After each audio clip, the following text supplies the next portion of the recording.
Hello, welcome to our Monday mini episode. This is August 15th, 2022. So many interesting stories in the news last week. I looked up lots of charts. The one I kept coming back to, though, was the chart for the FBI search of Mar-a-Lago on August 8th and how it impacted Donald Trump's chart, and in particular, how it impacted just one planet in his chart. And it was really kind of a teaching tool for me to understand that a very strong planet in a chart, which is already very loud and dominant, can become even more dominant when it's affected by transiting planets. And the planet I'm looking at in Donald Trump's chart is his Mars. Any planet that's near the ascendant is going to be very dominant in a chart. And of course, you see that his Mars is within 3 degrees of the ascendant. And if you look at other things that Hellenistic astrologers use to assess the viability of a planet, it is moving fast, it's visible, it's at some distance from the sun, and it is also going direct, it's not retrograde. So all of those things give the planet kind of viability in the chart. It enables the planet to bring about some of the things that it promises in the native's life. And also, we look to see how the benefics and malefics influence it. We see Saturn does not see it, so there's no square opposition or conjunction with the other malefic. And also, Jupiter, the greater benefic, sees it by sign-based sextile. And so that also gives the planet the ability to bring about for the native some of the things that it indicates. In the case of being in Leo, we would say that it is bringing about that need to assert one's personality in a very dominant way into the world. But there's another thing that we look at with a planet. Is it in exaltation? Is it in its own house? Is it in fall? We see it's in none of those things. However, one thing that does give the planet some extra support is that its ruler, the sun, is the ruling planet of the chart. And that sun sees Mars by sextile. So it's always good when the ruler of a planet sees it by aspect. And so that also kind of bolsters that Mars. Also kind of tells the tale of a very wealthy and powerful father who is able to give the native a boost in life with that sun sextile his Mars, which is right here on the ascendant. So you think this is a Mars that can pretty much do as it pleases, but does it? One thing about the Mars is that it is in square to the midheaven just by 2 degrees. And so while Mars is very assertive in doing what it wants to do, there's something up here in the 10th house that's putting a check on that Mars. Because while the 10th house is career and status, certainly, two of the topics, another topic is authority, those who have power over us. Your boss would be in the 10th house, for example. And so any planets transiting through the 10th house would set off this midheaven Mars square.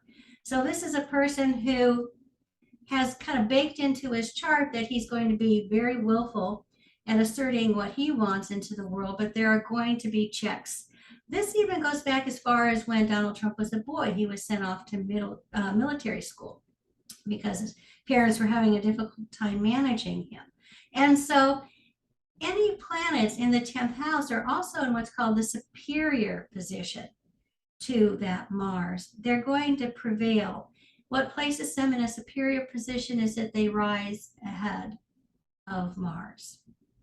And so you think, okay, so this is what's baked into the chart. This is what this native is dealing with through his whole life. But transits coming along will really highlight that conflict. If we look at the day of the Mar-a-Lago raid, we see that one thing that was happening in his chart that's been going on for a long time is that we look at this 10th house of authority. Where is it challenging this Mars? And Uranus has been going through this house for a long time. It began in 2018 and it will end in 2025.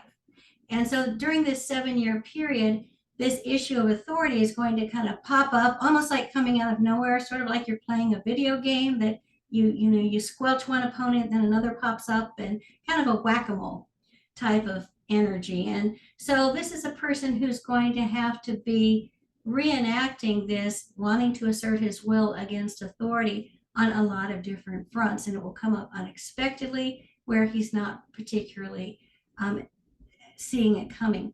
But we also have another thing happening up in the 10th house, and that's the North Node since late last year has been going through Taurus. And so that moves things up to the front burner of his life. Anywhere the North Node is where the tide is coming in our charts. We might find more of our energy, more of our time is taken up with those topics.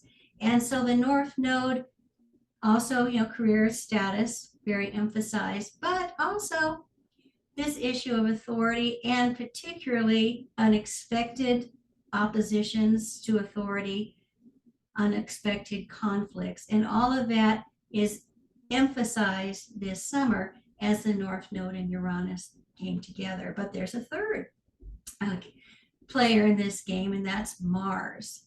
Mars entered Taurus on July 5th, and it will be there through August 20th.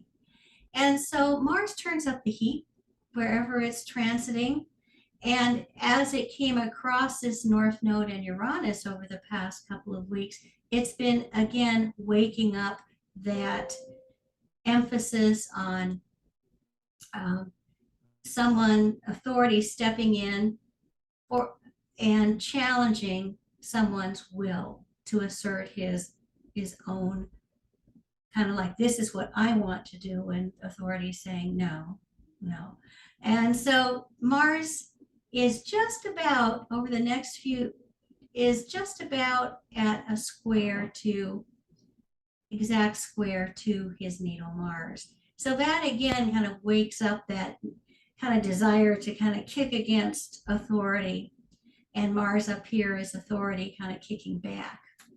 And so all of these things have been cooking away and came to a crisis point around the time of the Mar-a-Lago search. However, there's another player, a fourth player in this game, and that's Saturn, which is over here in the 7th house in Aquarius. And what's it doing to Mars? It was almost exactly opposite Mars, and it was exactly square Donald Trump's midheaven over the last few months.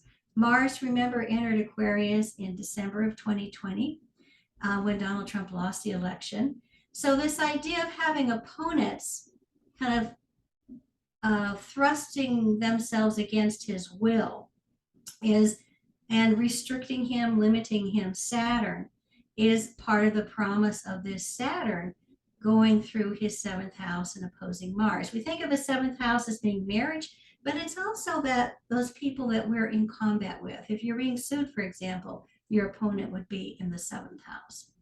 And so while we've had all this kind of heat up here, there's been this sort of steady drumbeat building in the 7th house as Saturn authority has been opposing Donald Trump's Mars and what he wants to do and what he thinks he has the right to do. And you'll notice on the day of the Mar-a-Lago search, Mars and Saturn in the sky were in an exact square. And so this is someone, wanting to assert themselves, Mars and Saturn exerting the authority against Mars. And remember, Saturn is rising ahead of Mars, and so it's in the superior position in the square. So you've got this T-square really created with Donald Trump's Mars. And this is going to be ongoing, even though Mars is going to move into Gemini and start working on some other things in his chart. Uranus stays there until 2025. So there'll be these unexpected challenges of authority to what he wants to do. but also the North Node's going to be here until next year as well. So putting those matters on the front burner. And Saturn again is going to stay in Aquarius until next March. And so this ongoing struggle is going to continue. But I like to make predictions.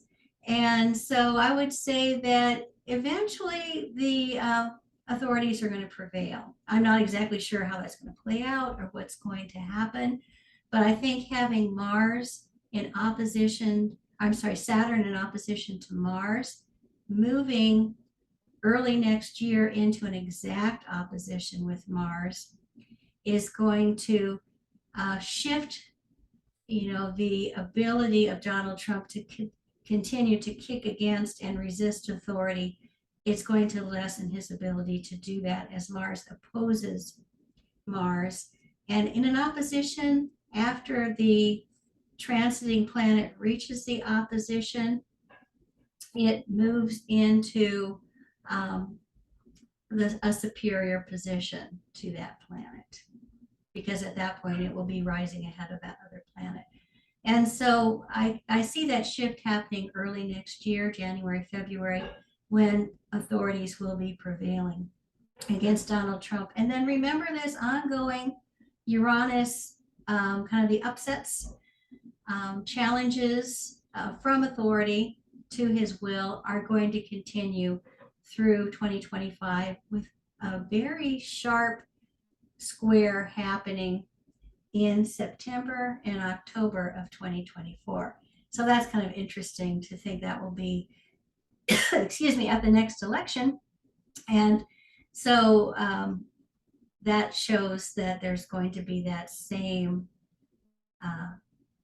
I guess you would call it kind of push and pull. Donald Trump demanding that he does what he wants to do, and then the powers that be pushing back. So we'll see how that plays out a couple of years from now. But in the meantime, thanks so much for tuning in and listening. I always appreciate any comments, and I'll look forward to seeing you all next week. Thank you.